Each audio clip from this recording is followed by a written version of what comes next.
Hello. I'm going to show you how I program trap drums. I'm using Studio One. This works in any DAW. I will disclaim, I don't do tons of trap drums. I don't do tons of hip hop drums. I'm more kind of doing pop, but I do sometimes adventure into more rappy stuff. So this is just how I would do it. There's definitely better people on the subject, but hey, let's get into it. This is also pretty beginner level, so like you can get more advanced than this. This is the song that we're working with.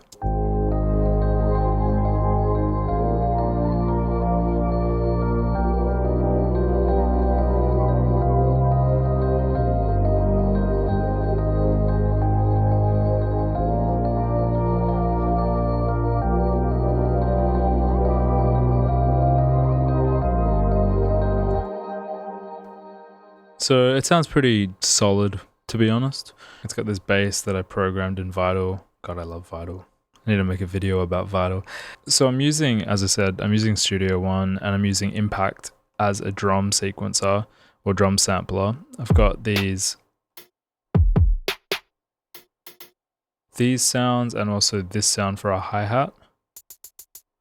So inside of Studio One, I like to, if I'm doing stuff that requires like hi-hat rolls, I'll often have the main core drum, so the kicks, the snares, that kind of stuff in Impact, and then I'll use Sample One for the hi-hat so I can do like pitch work, which you can't do as easily inside of Impact. Since hi-hats are kind of the most important aspect, I would say, of trap drums, what I'm going to do is I've got a MIDI file here. I'm just going to jump in.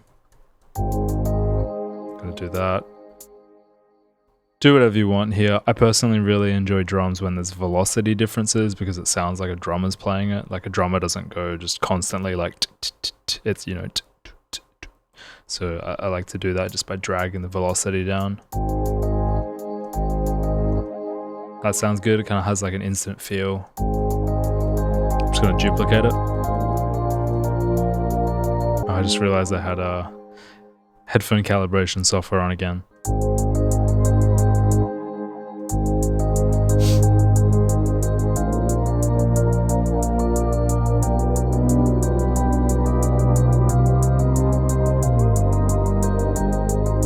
Cool, that's a good starting point. Next thing I'm going to do is go to a 30-second note grid, and all software kind of has different ways to do this, so I'm just going to be doing what Studio One does. It's got this cool function called split at grid, which just kind of splits it to whatever quantize I've got.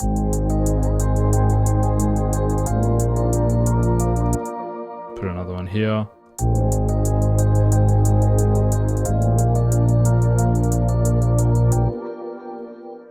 On this one.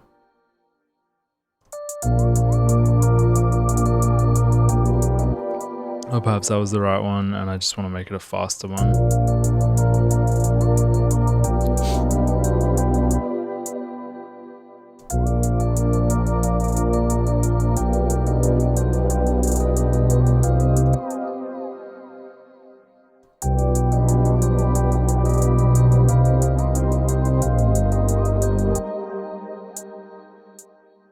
Back to 30-second note.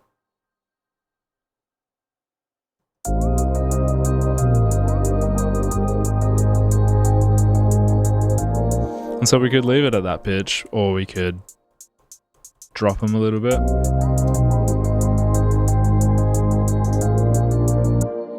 Don't love that. Maybe the faster run would make sense going to different notes.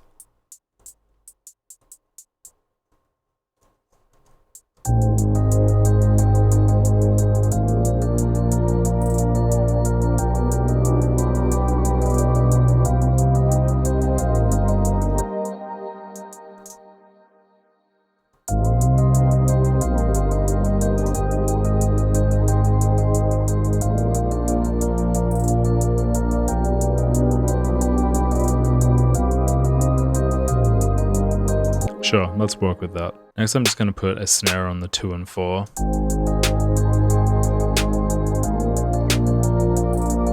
And then maybe also give that kind of bounce. Yeah. Key with this, in my opinion, is to work on the velocities, make it not just 100% the same every time.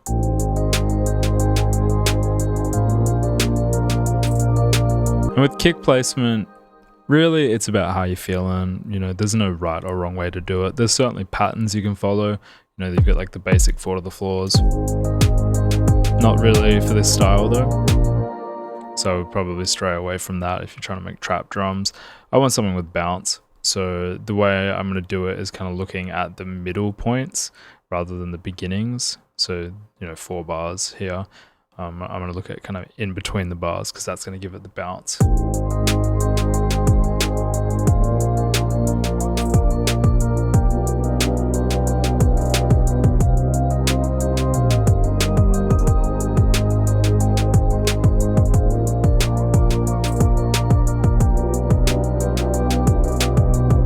You can also add an extra, like this is a step sequencer. You can do this in MIDI notes. I know FL has a step sequencer. I'm going to extend it, like double the length of the sequence, duplicate the kicks, so then we can have some variation so it's not 100% the same every time.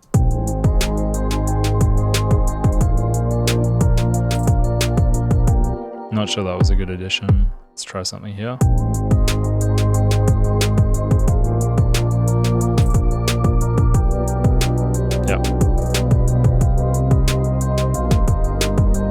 And here is the source.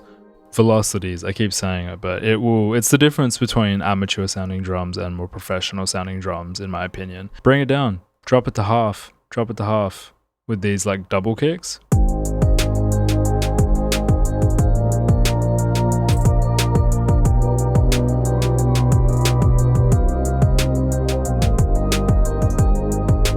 So we'll keep like the main single kicks at 60 and then dropping the kind of double kicks to 32 or whatever value. It kind of just emulates how a drummer would play a kick. Again, they're not going like, you know, it's kind of like it has this variation. Some hit harder, some hit softer, particularly like that double, it's like soft hard.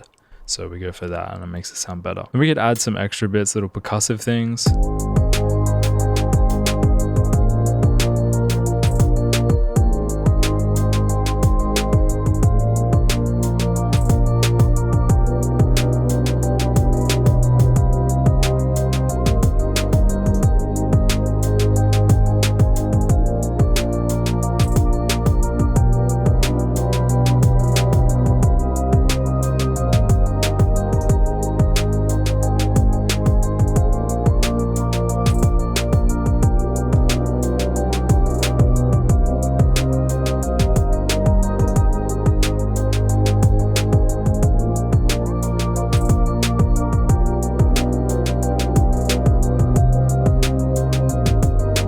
I find just having a bit of percussion, whether that's, you know, another hi-hat, an open hi-hat, wood stuff, bell, you know, whatever percussion, just having that in there kind of adds like just a bit of stuff to be distracted by in a cool way.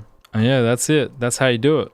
This is simple drums, but you know, they sound good. Process them how you want. The most important thing is getting the drum sounds right. If you pick good drum sounds, everything else kind of falls into place. You could have like the most lazy drum sequence as you want, the laziest drum pattern, but if the sounds are good, like it'll still sound good. You could have the sickest drum pattern with the worst sounds, then it'll sound bad. So keep that in mind when you're selecting drum parts. Well, thank you for watching. I hope you found this helpful. If you did, hit like, hit subscribe, and turn on the notification bell. I make tons of production and mixing content. It's all free. If you're in need of a producer or a mixing engineer, you can hire me. My website is in the description below. You can hear my work. I do mostly pop music, so if that sounds like you, go check out my stuff. There's also some free templates for Studio One in the description as well, so go check those out. Catch you next video. Goodbye.